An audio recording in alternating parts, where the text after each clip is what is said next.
Olá, boa noite a todos. Sejam bem-vindos e bem-vindas ao Sinapse CL. Muito boa noite, César Calejão. Boa noite, Robs. Tudo bem? Tudo bem, boa noite para a nossa comunidade linda. Vamos lá. Bom, vocês já sabem que eu sou mãe de pet. Você é pai de pet? Não, eu fui. Já foi? Já. Hoje em dia Cachorro, não mais. gato? Eu tive dois cachorros que morreram em 2016, uma com 13 e outro com 11 anos. Por que eu estou perguntando? Porque hoje o papo é com o vereador, doutor Marcos Paulo, que é um fervoroso defensor das causas animais, entre outras pautas. Portanto, vereador doutor Marcos Paulo, seja muito bem-vindo. O vereador já está em seu segundo mandato na Câmara de Vereadores do PSOL, pelo Rio de Janeiro. Boa noite para o senhor. Boa noite, Paula. Boa noite, César. Boa noite a todas e todos que estão nos assistindo, que estão nos ouvindo. É um prazer muito grande estar participando com vocês hoje aqui desse bate-papo. Boa noite, doutor Marcos. É um prazer aqui receber. Eu e a Roberta recebemos o senhor. Prazer. Obrigado, viu? Doutor Marcos Paulo, eu sou mãe de pet, né? Eu tenho duas. Eu tenho a Lua, que já é castrada, e tenho a TT, que vai fazer a castração quarta-feira. Não preciso nem dizer que eu tô tensa, né? Mas por que eu tô trazendo esse tema? Porque o mês de novembro é o mês da prevenção ao câncer de próstata, que serve para os humanos e também para os animais. Não é isso, doutor Marcos Paulo? Paula, você abordou um tema muito importante, porque a prevenção é sempre o melhor caminho, seja para o ser humano, seja para o animal. E é importante a gente conscientizar, a gente falar para as pessoas que são tutores de animais, mas que desconhecem que, infelizmente, os cães, os gatos, eles são acometidos de cânceres. É próstata, é testículo, isso a gente fala, claro, nos machos. E tem que prevenir. O melhor caminho é a castração. Tem uma estatística que os veterinários falam, é que se no quinto, sexto mês de vida do animal ele for castrado, e aí se o estímulo hormonal, o índice de chance de ter um câncer, seja de mama, de próstata, de útero, de testículo, diminui em mais de 90%. Então a gente vê que o caminho é esse. Infelizmente, o poder público, ele não conscientiza as pessoas, ele não informa a população, e eu, no meu mandato, a gente tenta mostrar para as pessoas a importância da castração, a importância de nós levarmos os animais ao veterinário para fazerem consultas regulares e, principalmente, evitar as doenças. Até porque nós, como tutores, a gente sabe que é um sofrimento muito grande para o animal e para a gente também, que os ama e que a gente quer o melhor para eles. E você sabe que a Roberta, né, Rô, como mãe da TT, não é? Uhum. Que vai castrar amanhã. Então, mas vai dar tudo certo e já tá tudo marcado já. Já está marcado, já está Boa. marcado. Não tem jeito, né? Boa. Tem que fazer. É uma questão de saúde, né? É. Mas há muito preconceito em relação à castração, né? Eu tenho amigos que dizem, ai, mas o cachorrinho ou a cachorrinha depois fica meio borocochô, ele para de brincar. Existe todo um mito em torno da castração também, né, doutor Marcos Paulo? Sim, infelizmente, as pessoas, como você falou muito bem, falam, o animal, ele vai deixar de ser macho, ele vai deixar de ter prazer, e a gente tem que entender, é claro que eu não sou veterinário, eu sou médico de humanos, sou cirurgião geral, e como defensor da causa animal, a gente conversa com muitos veterinários, a gente tem lido muitas coisas ao longo de muitos anos sobre a saúde animal, e a gente vê que o animal, ele não tem essa questão igual o ser humano, você vai castrar o animal, ele vai deixar de ter desejo sexual. Não, não tem isso. O animal, ele acaba cruzando por instinto. Uhum. E quando você castra, você está tendo o maior gesto de amor que você pode ter com o seu animal, porque você evita doenças, você evita procriação indesejada porque infelizmente não tem lar para todos os animais, e você está vendo uma questão maior, que é uma questão de saúde pública, porque hoje a gente não consegue ver o ser humano sem o animal e sem um meio ambiente sustentável. Então, na verdade, a gente está falando de uma saúde que é a saúde única, que é um tripé: saúde humana, bem-estar dos animais e um meio ambiente sustentável. E é isso que a gente precisa de entender enquanto cidadão. Os governantes deveriam olhar esse aspecto de uma forma global e aí sim fazerem políticas públicas que pudessem englobar esses três entes que eu citei anteriormente para vocês. Uhum. Dr. Marcos, sabe que eu estava conversando com a Roberta aqui antes da gente entrar no ar e me ocorreu o seguinte: quando o senhor começou a se interessar pela causa animal e por que o senhor começou a se interessar pela causa animal? Eu sempre fui aquela pessoa que via um animal e tentava ajudar de alguma forma. Sempre que um animal, por exemplo, era atropelado, ou alguém resgatava um animalzinho na rua, que estava doente, eu e um grupo, a gente ajudava, fazendo uma vaquinha, comprando um remédio, ajudando. E eu vi que, dessa forma, infelizmente, por mais que a gente possa juntar todas as pessoas que ajudam os animais, ONGs, abrigos, protetores e protetores independentes, a gente não dá conta, principalmente em se tratando de custo. É tudo muito caro.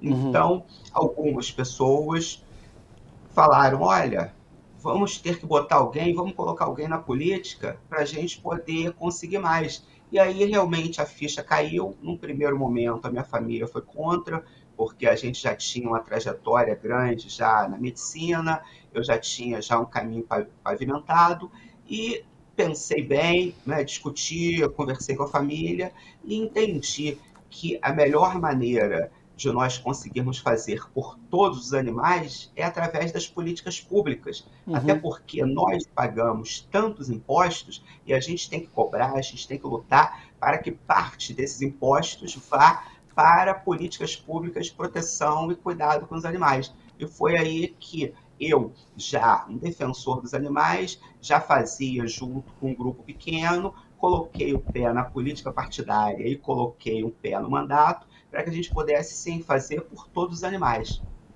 E, vereador, o segundo voo de repatriação dos brasileiros que estavam em Israel trouxe 4 bichinhos, né? 3 gatos e também um cachorro. Qual é a mensagem que o governo federal passa com essa ação para os brasileiros, hein? Quando eu tive a notícia de que os animais não poderiam vir porque não tinham certificado, e a gente sabe que é uma situação muito caótica, uma situação muito difícil. Então, não é uma condição normal que a pessoa, o tutor, pode ir ao veterinário, fazer exames, o veterinário fazer um certificado. E quando eu vi que a Janja acabou entrando no circuito e que essa obrigatoriedade caiu, eu fiquei muito feliz, porque o governo brasileiro está preocupado com a família. E hoje, o que eu defendo é que nós vivemos uma família multiespécie. Ou seja, quem é a minha família? São aqueles que eu escolhi para serem membros da minha família. 2 homens, 2 mulheres, um animal, um ser humano e um animal, ou seja, fica a critério daquela pessoa, ela decide quem é a família dela. E hoje a gente sabe que em muitos lares brasileiros, se tem um idoso, se tem uma única pessoa com um ou mais animais. Então, é a família multiespécie. E o governo brasileiro passou essa mensagem de que o animal é um ser vivo, é um ser, que é importante que eu fale aqui, senciente, ou seja, dotado de sentimentos e que está inserido nessa família multiespécie. Então, eu entendo que a sociedade precisa de evoluir muito, os governantes também, mas a gente já está dando os primeiros passos para que a gente tenha aí o respeito, o cuidado e o direito dos animais sendo valorizado. Maravilhoso esse seu ponto, Dr. Marcos, inclusive porque a gente tem, Eu gostaria de insistir um pouco nessa temática, porque é um tema que me parece ser muito bom. A gente tem, por exemplo, terapias, né, que utilizam cães, que utilizam gatos, porque cavalos, porque o contato com esses bichos tem um valor terapêutico, remete a toda uma dimensão de afeto, de carinho, que pode ajudar, inclusive, no combate à depressão, né, numa série de quadros clínicos seríssimos. Como é que o senhor sente essa questão? César, inclusive, eu sou autor de uma lei que cria, no município do Rio de Janeiro, as terapias assistidas pelos animais, ou seja, os animais são coterapeutas nos hospitais públicos e nos locais públicos no município do Rio de Janeiro. Então, a gente está falando de colégios, nós estamos falando de abrigos para idosos, nós estamos falando em hospitais, em clínicas, e é fundamental. Estudos médicos já provaram que o animal em contato com uma pessoa doente ou com uma pessoa fragilizada aumenta a imunidade dessa pessoa, melhora o ânimo dessa pessoa e acaba estimulando a cura. É claro que, infelizmente, nem todas as doenças têm cura, mas você, quando não consegue curar, essas terapias assistidas pelos animais melhoram a qualidade de vida dessa pessoa. E é fundamental. Isso hoje já é uma realidade. Eu me reuni com grupos que fazem essas terapias de forma voluntária, que visitam os hospitais, que visitam os abrigos de idosos, os colégios, e o retorno é um retorno muito grande. É fundamental que cada vez mais os animais possam ajudar as pessoas de diversas formas. E no tratamento de doenças, sejam elas doenças físicas ou emocionais, esse tratamento funciona e tem um retorno muito bom. Vereador, a gente tem visto aqui em São Paulo que o número de pessoas em situação de rua, ele é muito grande, ele aumentou muito nos últimos tempos. Eu queria ir para o Rio de Janeiro para entender se essa relação também é proporcional em relação aos cãezinhos abandonados, em relação aos animais também. Infelizmente, nós não temos aqui no município do Rio de Janeiro, nem no estado, uma estatística precisa de quantos animais estão em situação de rua. A gente tem uma estimativa a nível de Brasil que são mais de 30 milhões de animais abandonados. Fala a nível de Brasil. Que seriam 20 milhões de cães e 10 milhões de gatos. Mas eu acredito que, infelizmente, o número seja muito maior. E o que a gente vê aqui no município do Rio de Janeiro não é diferente em outros municípios do país, é que os animais, como não existe uma política pública séria, eficaz, coordenada de castração, os animais vão procriando e o número deles na cidade aumenta muito. E com isso, eles infelizmente morrem sem atendimento veterinário, causam atropelamento, causam engavetamento de veículos. É um problema de saúde pública. E eu falo sempre, mesmo que o governante não esteja preocupado com o animal, que infelizmente não está, ele deveria mostrar preocupação com o ser humano, mas isso não acontece. Então, cada vez mais o número de maus tratos vem aumentando, cada vez mais o número de abandono de animais vem aumentando, e o número de animais que nascem nas ruas, infelizmente vão morrer nas ruas, ou que nascem dentro de um lar, e aquele ser humano acaba abandonando, que é um crime e que é passível de punição, tanto na esfera civil quanto na esfera criminal também. Nossa, que número alto, né? É altíssimo, eu fiquei surpreso também, eu não esperava. A gente vê muito cachorro, principalmente nas ruas, gatos também, mas 30 milhões eu fiquei surpreso de fato, também achei altíssimo. Doutor Marcos, vamos falar um pouquinho de como é que está a legislação no que diz respeito à proteção dos animais. Como é que funciona a lei do Brasil hoje no que diz respeito a maltratos, a abandono? Esse tipo de coisa é crime? Ele é passível de multa, de prisão? Como é que funciona isso hoje? Bom, infelizmente as leis são muito brandas em se tratando de maus tratos aos animais. A gente tem uma lei de crimes ambientais, que é uma lei antiga, que caracteriza e acaba punindo aquelas pessoas que abandonam, que maltratam os animais, mas que a gente vê acaba acontecendo uma transação penal, aquela pessoa acaba pagando uma multa ou faz serviços comunitários e ficava por isso mesmo. Foi criada uma lei que foi chamada Lei Sanção, em alusão a um cão que foi covardemente mutilado e morto e que chocou o país inteiro. Então, o Congresso Nacional criou essa lei que é relacionada a cães e gatos. Então, pessoas que causarem maus tratos a esses animais podem pegar até 5 anos de reclusão.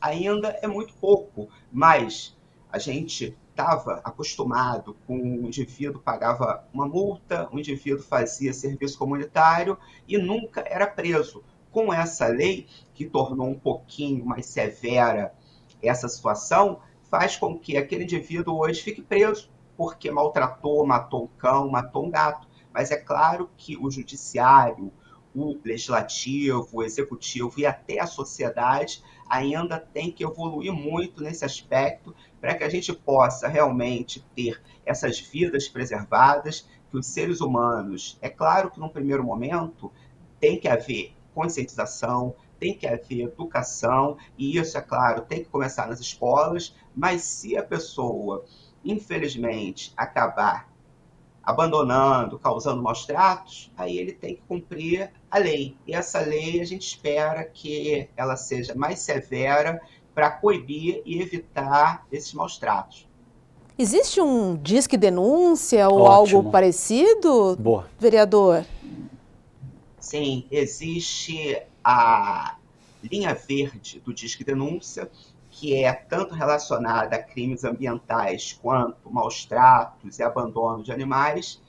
Esse número de ligações só aumenta a cada dia. É importante falar que a denúncia pode ser feita de forma anônima, e isso aí é importante porque às vezes é o vizinho que maltrata, é uma pessoa da família que maltrata, e o denunciante tem medo de represália, às vezes é em local dominado pelo tráfico de drogas ou pela milícia, e como pode ser feita de forma anônima essa denúncia, isso ajuda muito para que o Disque Denúncia receba e passe para os órgãos policiais. Uma outra questão que eu acho importante falar também é que, tendo ciência ou sabendo que está acontecendo, mas a pessoa não constatando o fato, ela deve ir numa delegacia de polícia mais perto do local do fato e registrar um boletim de ocorrência, porque aí o delegado vai abrir um inquérito policial e vai determinar que os agentes se dirijam até o local do fato para apurar esse fato. Então, é importante que o cidadão ele denuncie, lembrando que os animais não falam e nós, seres humanos, somos a voz dos animais. Então, é um dever nosso, enquanto cidadão, tendo conhecimento ou suspeitando de casos de abandono, de maus tratos, que nós façamos a denúncia. Qual é o número? O senhor tem o número? O senhor tem o número? O disco, o denúncia, eu tenho aqui, deixa eu só dar uma confirmada, é o 2253-1177. 021 esse? Não. 021, Rio de Janeiro. Eu vou até confirmar aqui para eu passar. A gente tem, é isso mesmo, 2253-1177, Rio de Janeiro, prefixo 21. Mas com certeza nos outros estados do país também tem o seu Disque Denúncia. Perfeito. Boa. Aí pro restante do país, acho que é só buscar facilmente na internet. Vocês acham isso em cada cidade, em cada capital. Doutor Marcos, preparando aqui a entrevista, eu vi as suas redes sociais e notei que o senhor fala muito de não comprar os animaizinhos, né? O senhor fala muito de adoção, e eu também tenho amigos veterinários que não se referem mais utilizando o termo dono. Eles não falam que as pessoas são donas dos animais, eles dizem tutor, né? Conta um pouquinho pra gente a importância desses termos e o porquê que é importante adotar e não comprar um animal de estimação. Porque o animal é um ser vivo, senciente, dotado de sentimentos. Quando a gente fala eu sou dono daquele animal, dá uma ideia de posse. E não, quer dizer, não é uma mercadoria, não é um objeto, é um ser vivo. Então, o termo mais adequado é tutor daquele animal. É claro que às vezes as pessoas falam, não têm nem consciência do que estão falando e falam sem conhecimento. Então a gente tenta só conscientizar. Eu não Claro. sou o dono daquele objeto, porque não é um objeto, é um ser vivo que tem sentimentos, que quando o tutor morre, aquele animal fica deprimido, às vezes para de comer, às vezes morre também por sofrimento, ele tem medo, ele tem empatia, ele tem sentimentos, então é importante que seja visto como um ser vivo. E aí, é claro, como ser vivo, não é razoável a gente entender ou defender que aquele ser vivo seja vendido. E é claro, a gente defende que o animal ele seja adotado, tem tanto animal bonito, saudável, alegre, alguns até idosos, alguns deficientes, que merecem uma chance de serem adotados, por exemplo, de um abrigo, de uma ONG, que estão abarrotados de animais, porque como o poder público não cumpre o seu papel, as ONGs, os abrigos e as protetoras e protetores independentes acabam fazendo o papel que é do poder público, mas lembrando que essas entidades não recebem dinheiro do poder público. Elas vivem de doação de pessoas, de rifas, de bazares, de vaquinhas. Então, é legal a gente poder dar chance àquele animalzinho que, se a gente não adotasse, não levasse para casa, ele estaria fadado a viver e morrer dentro de um abrigo. É claro que o ideal é que todos tenham um lar, que sejam adotados, que tenham uma família que dê amor, que dê carinho, que eles estejam dentro de uma casa abrigados do sol, da chuva, do calor, do frio, do sereno. Então, eu defendo muito essa questão da adoção. Inclusive, eu tenho um projeto de lei desde 2019 que tramita na Câmara aqui do Rio de Janeiro, que proíbe a venda de animais domésticos, cães, gatos, hamster, coelhos e vários outros. Só que é difícil a gente conseguir convencer até os meus pares lá na Câmara que o animal não tem que ser vendido, que o animal não é um objeto e a gente não tem que comercializá-lo. Então, eu fiz uma audiência pública, vi que o ânimo, naquele momento, não era favorável para a gente aprovar essa lei, e essa lei está tramitando. Em algum momento, eu colocarei de novo ela em votação, quando eu sentir que o momento é propício, e ter certeza que eu vou aprová-la, porque é um avanço em termos de cuidados, em termos de consciência da população sobre o que é um animal e como a sociedade, como o poder público deve ver esse animal. Existem países onde a venda é proibida, vereador? Olha, na Holanda, o que se tem é que são multas pesadas para quem abandona, e aquele indivíduo que vende, ele tem que pagar uma tributação muito alta. Então, o custo do animal é muito caro. Então, são iniciativas para inibir a venda do animal. Porque não adianta a gente achar que tá vendendo animal e que é normal, eu vou lá, compro. Não é.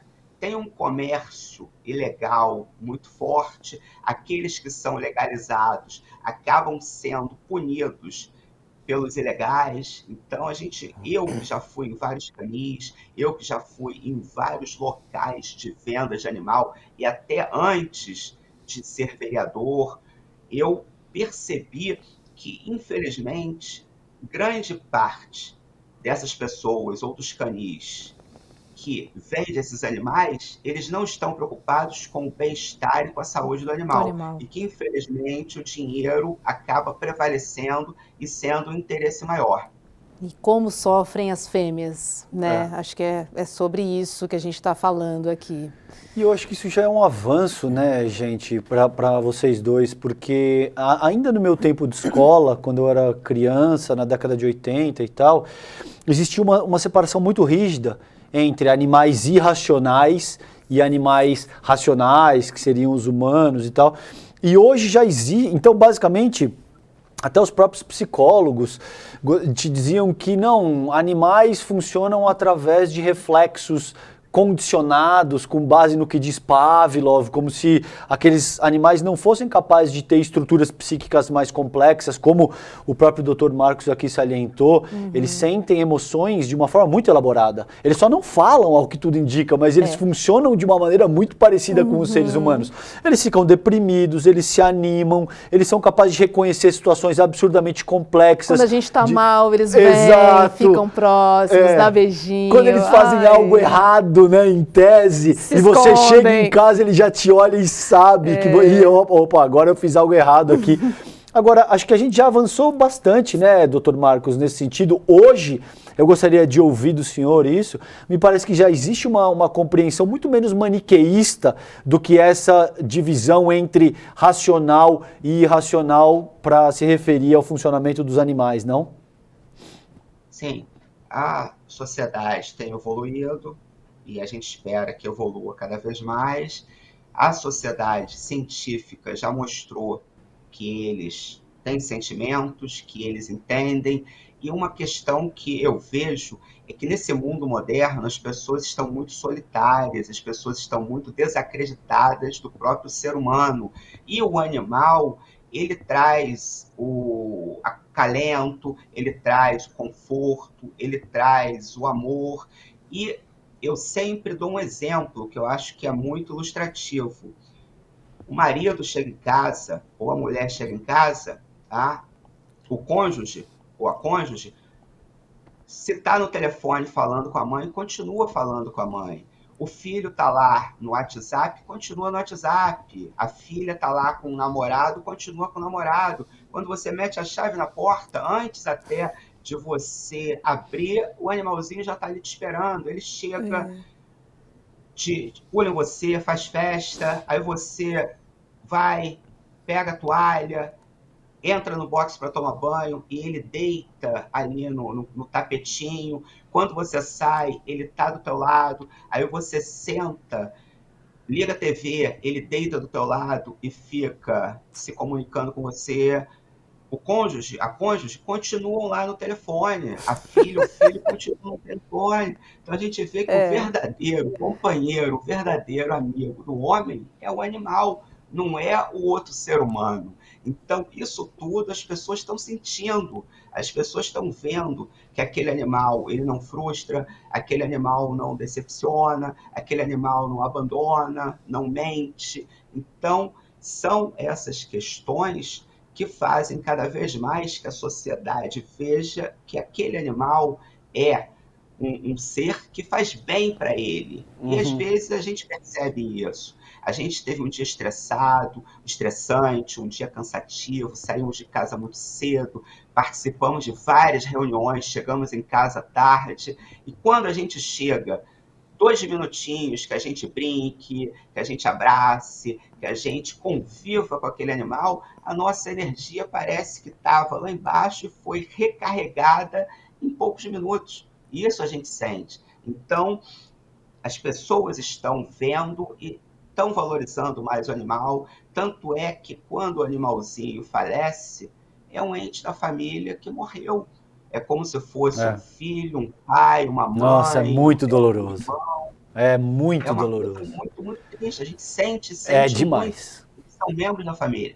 Demais. Eu perdi 2 em 2016 e é curioso que eu tinha o Boris e a Lua. O Boris era um labrador, bonachão, e a Lua era uma vira-latona, assim, uma mistura de pitbull com pastor capa preta, assim, uma vira-lata fortona, assim. E o Boris, ele era absolutamente doido pela Lua. E a Lua também gostava dele, mas ela era mais independente, assim. Por ela ficar sozinha, tudo bem. O Boris não conseguia ficar sem a Lua. E a Lua era 3 anos mais velha. Quando a Lua adoeceu e faleceu com 13 anos, o Boris se botou num estado de depressão que mesmo eu dando mais atenção, brincando mais com ele, eu já sabia que assim ele não vai aguentar muito mais. Sentiu muito. E 8 meses depois ele faleceu. Porque eu vi que ele assim, sem a Lua eu não quero mais viver. Incrível, e eu sempre insisti, a minha família é de psicólogos, e eu sempre insisti, vocês de alguma forma tratam uma categoria tão hermética e rígida, porque o animal é irracional, porque vocês nunca conviveram, vocês não prestaram atenção no quanto o animal tem um psiquismo absurdamente complexo e tal, porque eu vi isso no Boris Rô. Eu vi, a partir do momento que ele perdeu a Lua, sabe um casal que ficou a vida inteira junto e quando um vai antes, o outro já falar, pra mim já deu. Eu já não quero mais brincar. Olha eu só. vi isso no Boris, ele disse, eu não quero mais brincar, pra mim já deu. E 8 meses depois ele morreu também. Foi atrás dela, sabe? E é isso que o Dr. Marcos falou, a dor que a gente sente quando a gente... Bom, você tem a TT, né? E eu já tive que assinar eutanásia de um cachorrinho muito meu, doloroso. do Milo. Assim, Meu Deus. Foi uma das piores, assim, juro, foi muito dolorido. É muito doloroso. Assim, É. Foi uma das piores situações da minha vida. Sim. Uma das piores da Sim. minha vida, assim. Eu lembro como se fosse hoje, assim. Você bota a caneta no papel e você fala, cara, depende da minha decisão, eu dou o sim, né, assim, de uma vida, assim, que tá sofrida, Que sim, você ama mas ainda tanto, né? assim, uma pessoa, porque assim, juro, pra mim, os bichinhos eu trato como pessoas, porque assim, é um amor que você tem incondicional, fora o que você aprende com os bichinhos, né? Sim. E você ser o responsável sobre a vida e a morte dele também. Ai, foi muito doloroso. Agora, vereador, a gente sabe que vacina é muito cara, né? A castração também é muito cara, a ração é cara pra caramba, né? O que acaba separando, né? Quem tem dinheiro para criar, né? Para ter um cachorrinho em condições razoáveis, ok. E quem não tem? E aí quem não tem não consegue vacinar, né? Não consegue dar uma ração adequada se for necessário. Existem políticas públicas que favorecem, políticas ou programas nacionais que favorecem, por exemplo, as pessoas que precisam, né, de um suporte do governo, por exemplo, para vacina ou castração? Existem programas nacionais funcionando, vereador? Porque é importante que estejam funcionando. Sim. Infelizmente, não. O que a gente vê realmente é que aquelas pessoas que estão desempregadas, têm uma situação econômica desfavorável, acabam ficando à mercê da própria sorte, porque a vacinação ela é fundamental e quando uma prefeitura faz, um estado faz, é antirrábica, mas que não está preocupado com o animal, está preocupado com o ser humano, porque a raiva é uma zoonose e que mata e que traz consequências graves. A castração, não se tem políticas eficazes de castração, porque o pilar de toda e qualquer política de proteção e defesa dos animais é a castração. Num primeiro momento, equacionando o número de animais naquele município, naquele estado ou no país, num segundo momento, o poder público pode vacinar todos, pode dar ração para todos, pode conseguir lar para todos, mas enquanto tiver essa procriação desordenada, nada se consegue fazer. Uma outra questão também é atendimento público veterinário gratuito. Isso é uma dificuldade. Aqui no município do Rio, nós não temos um hospital público veterinário totalmente gratuito. Só para você ter uma ideia, em 2021 eu visitei os hospitais de São Paulo e o município de São Paulo, na época, tinha 3 hospitais e hoje já tem o 4º, que são públicos, totalmente gratuitos e que têm cirurgia ortopédica, porque infelizmente tem muitos animais atropelados numa cidade grande, cirurgia oncológica, que tem muitos animais com câncer e que precisam de cirurgia, lá tem quimioterapia venosa, porque às vezes o animal é operado e ainda precisa complementar o tratamento com quimioterapia, como é no ser humano, tem internação 24 horas, tanto para cães quanto para gatos, e se precisar de cirurgia de urgência, tem.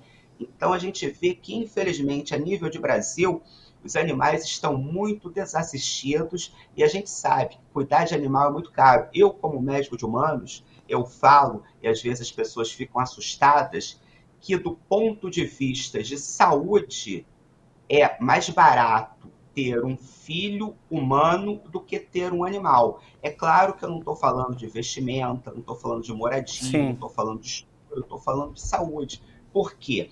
Com toda a precariedade do SUS, tem uma clínica da família, tem uma UPA, tem um hospital público. Se vai ser bem atendido ou não é outra história, mas tem e será atendido.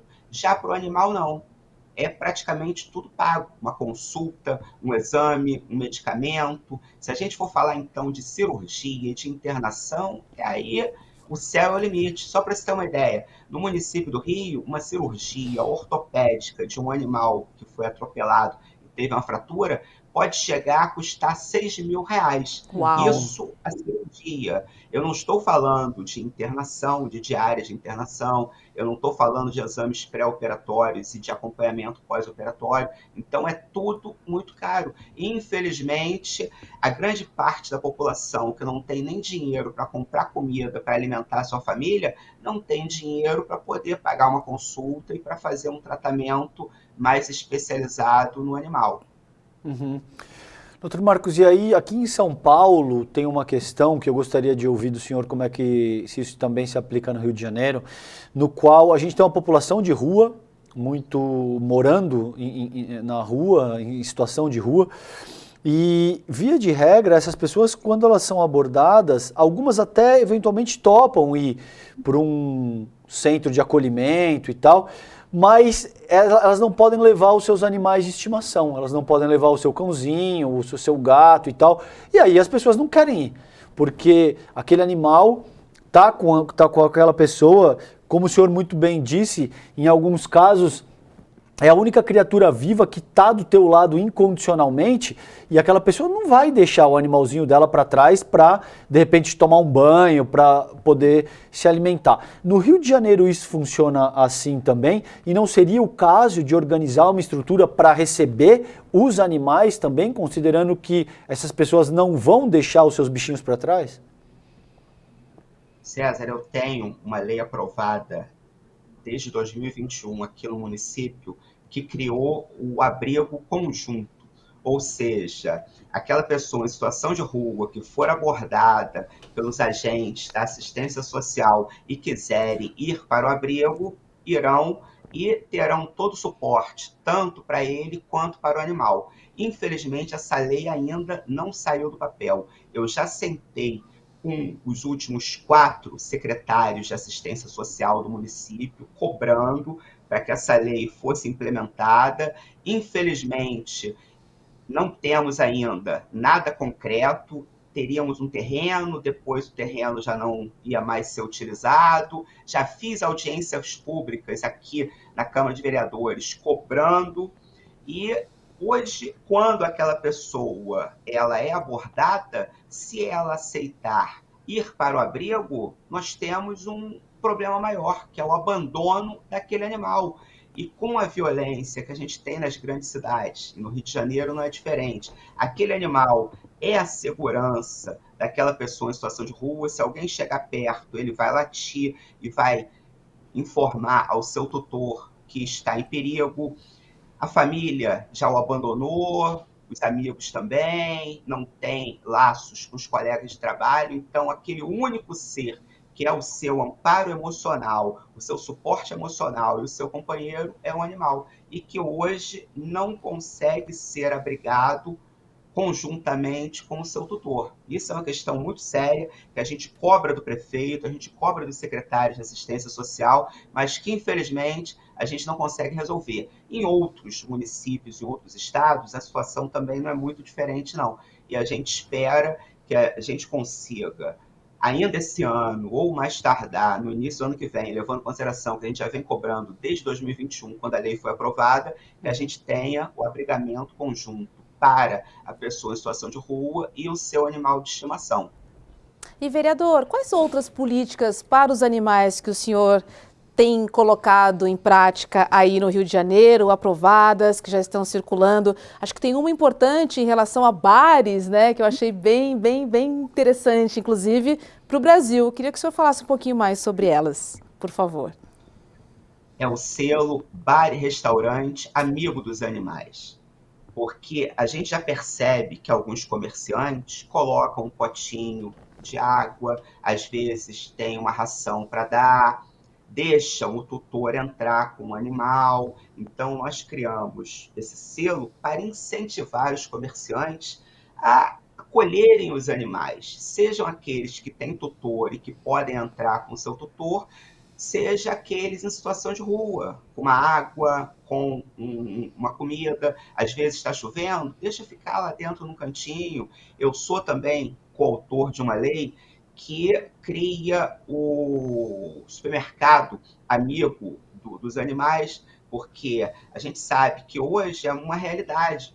Você está passeando com um animal e você tem que comprar alguma coisa. Eu já vi muitas vezes aquele animalzinho na coleira preso num ferrinho ou É. numa grade do lado de fora do Fora, mercado. eu Isso é morro muito de perigoso. dó. É. Eu já vi também, né, uma pessoa em situação de rua desamarrando uma coleira para levar aquele animal. Quando a gente começou a ver, deixa aí, ele foi, se assustou, saiu correndo e deixou o animal. Então tem o risco de sequestrar aquele animal, tem o risco de levar aquele animal. Então é importante, com todas as questões, a gente sabe, um mercado, um restaurante, um local que vende comida, tem toda uma legislação de vigilância sanitária, mas é importante que tenha um bom senso, um meio termo, e que aquele animal possa ser inserido junto com o seu tutor naquele local. Uma outra questão também que eu acho importante é que nós aprovamos uma lei que inclui direito e cuidado com os animais na grade curricular dos alunos do município, porque é de criança que você educa, que você ensina, que você conscientiza. Aquela criança vai ser um multiplicador na sua família, na sua vizinhança, no seu grupo de amigos, e a gente espera que se torne um adulto mais consciente e respeitoso em relação aos animais, em relação ao meio ambiente. Ah, e Legal. outro aspecto que eu acho que vale a pena ressaltar aqui na conversa também, doutor Marcos, amigos veterinários me disseram que, na medida do possível, é para evitar aquela coleira que conduz O pescoço? pelo pescoço, que o ideal é para carregar Peitoral. pelo peitoral, né? Talvez seja um pouco mais caro, mas é muito mais confortável para o animal ser conduzido pelo peito do que pela aquela coleira que o enforca, né?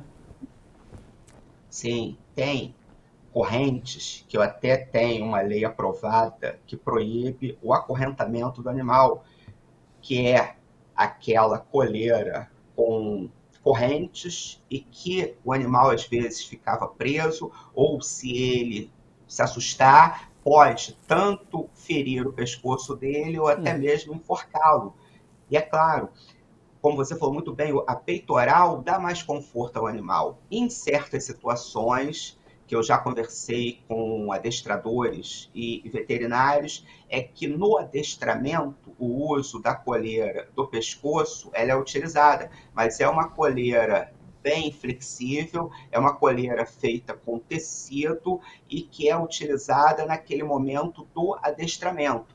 Mas friso bem, é um material sintético, é um material bem flexível e que não causa nenhum tipo de dor ao animal e muito menos o risco de enforcamento. Até porque o adestrador e o tutor irão passear com o animal e irão levá-lo naquele período de passeio. Chegou em casa, tirou a coleira e o animalzinho está solto, está livre. O ideal é isso. Seja a pessoa morando em casa ou morando em apartamento, que o animal fique solto em casa, fique solto no apartamento. E aí eu falo sempre, quando for botar o pé do lado de fora da casa ou do apartamento, o animalzinho já tem que estar com a coleira e com a guia. Não dá para a gente pensar, isso eu vejo algumas vezes, seja na praia, seja nas ruas, as pessoas andando com o animal solto do seu lado. Isso é um perigo, porque o animal pode se assustar com uma buzina,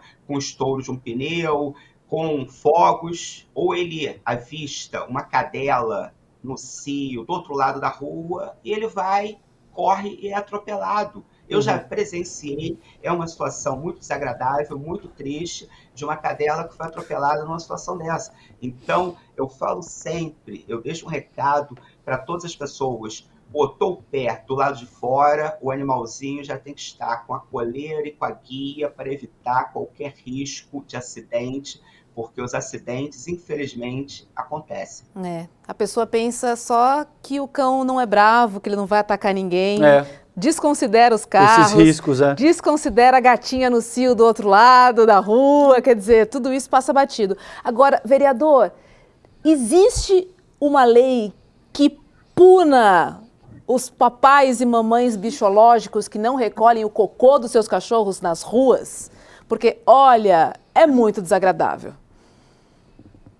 Sim, existe uma lei que, inclusive, no município do Rio, tem o agente da Conlurb, que é a empresa de limpeza municipal, junto com a Guarda Municipal, porque não recolher, por exemplo, as fezes do animal equivale a nós estarmos andando na rua, pegarmos um pedaço de papel e jogarmos no chão. Ou seja, a gente está sujando a rua e não está recolhendo. Então, não é uma lei atinente diretamente à política de proteção animal, mas de ordenamento da cidade e de cuidado da cidade. E é claro, não adianta a gente querer viver numa cidade boa, numa cidade acolhedora, se a gente não fizer o nosso papel, que é o animalzinho fez a necessidade, eu sempre saio com 2, 3 saquinhos, porque faz uma vez, eu pego, recolho, jogo na lata de lixo. Aí, às vezes, faz uma segunda vez, ou às vezes eu ando com 2 ao mesmo tempo. Então, essa consciência tem que existir e no município do Rio de Janeiro existe essa lei realmente para punir aquela pessoa que deixa fazer a sujeira e que não recolhe, seja jogando papel ou seja com as fezes dos animais. Eu fico pé da vida. Com razão. E com razão. Assim, Claro. é muita cara de pau, sério. E muita falta de educação. Vamos combinar? Cabe pontuar que ser tutor de um animal implica um sem número de responsabilidades, como o Dr. Marcos colocou aqui.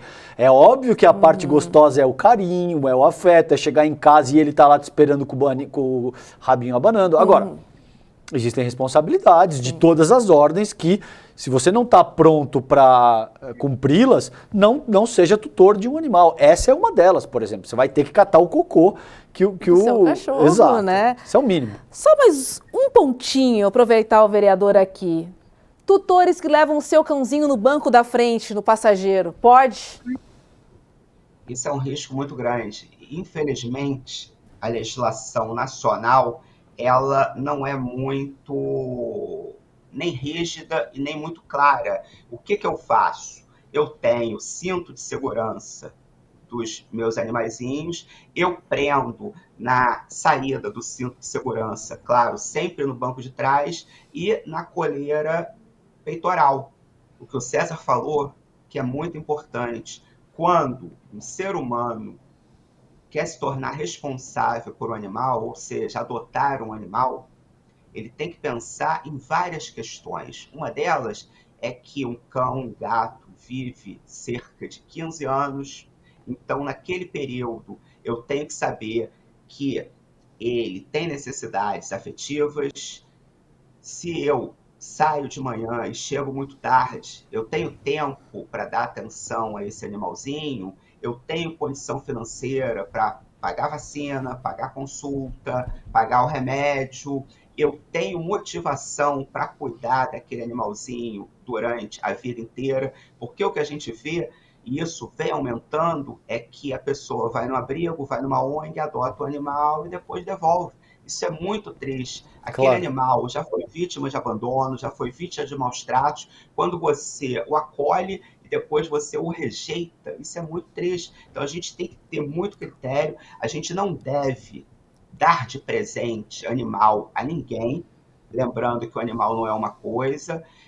Uma questão que a gente já brigou muito, que felizmente hoje a gente já não vê, é rifa de animal, e a gente tem que ter essa consciência. Tá? Eu tenho que ter aquela responsabilidade enquanto o animalzinho viver. E o animal envelhece como o ser humano envelhece. Isso acontecendo, ele precisa de mais atenção, ele precisa de mais cuidados, ele precisa de mais investimento financeiro, porque o animal também tem doença no coração, tem doença no pulmão, tem doença nos ossos, como o ser humano tem. Então, tem que ter muita responsabilidade, é o que a gente fala de adoção responsável. Se você não vai garantir que vai dar o mínimo necessário para o animal, não adote. E não é crime nenhum não adotar. Claro. Se a pessoa entende que não tem condição nos vários aspectos que nós falamos, não adote o animal, como também o ser humano.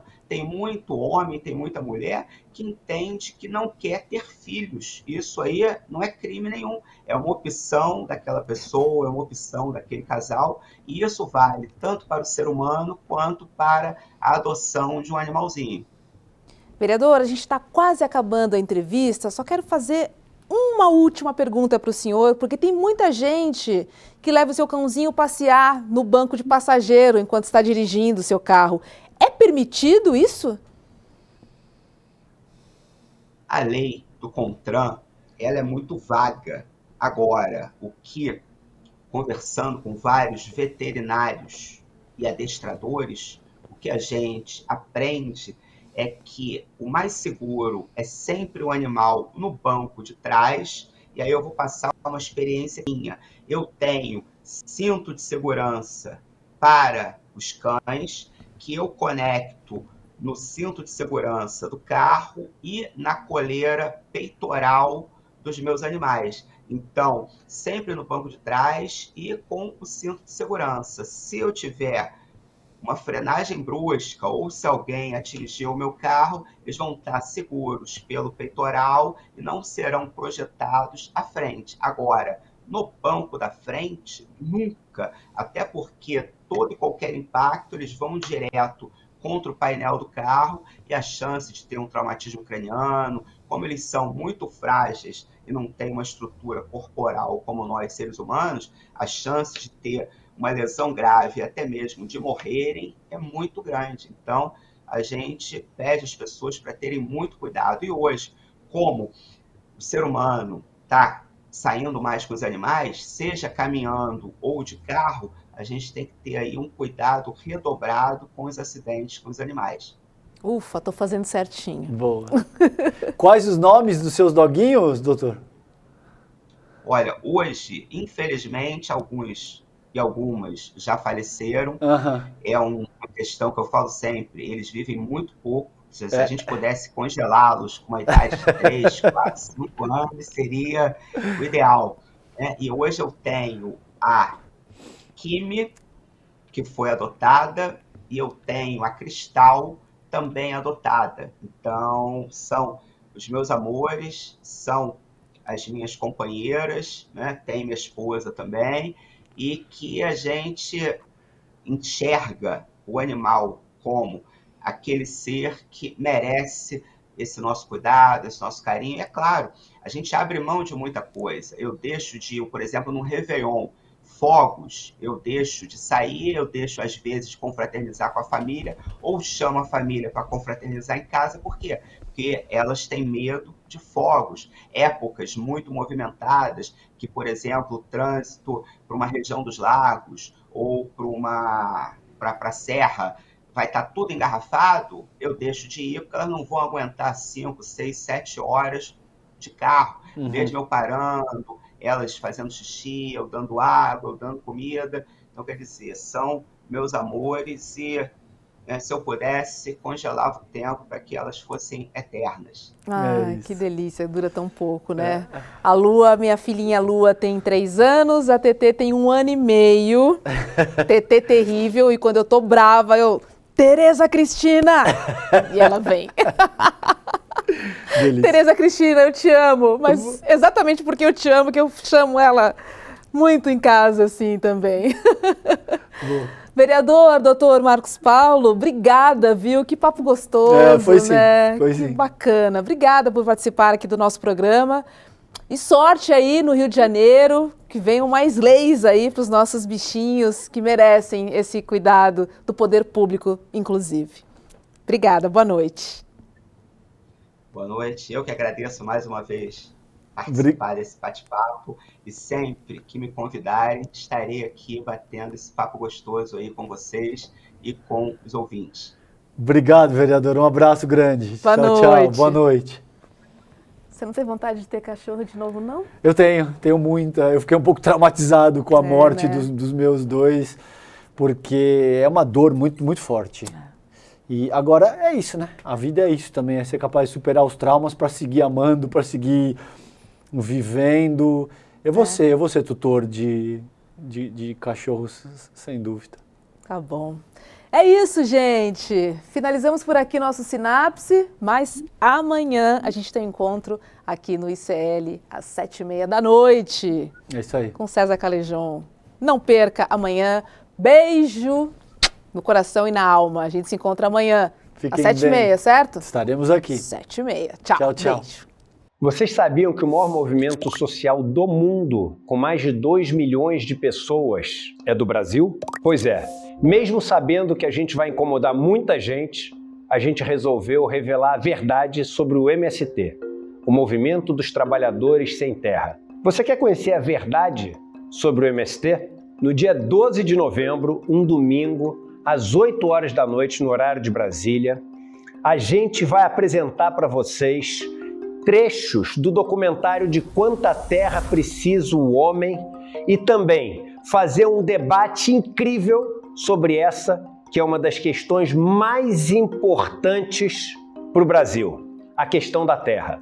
Junto conosco vai estar ninguém mais, ninguém menos do que João Pedro Stedley, um dos principais líderes do Movimento dos Trabalhadores Sem Terra. Estarão conosco também várias outras pessoas que têm na sua vida a luta da terra como um dos principais motores. Para você não perder esse encontro histórico e assistir trechos inéditos do filme De Quanta Terra Precisa o Homem, é só você se inscrever gratuitamente no link aqui em cima ou aqui embaixo. Não perde essa chance. Todo mundo vai celebrar a estreia do ICL no mundo dos documentários e filmes e, mais uma vez, aprender muito com a nossa plataforma.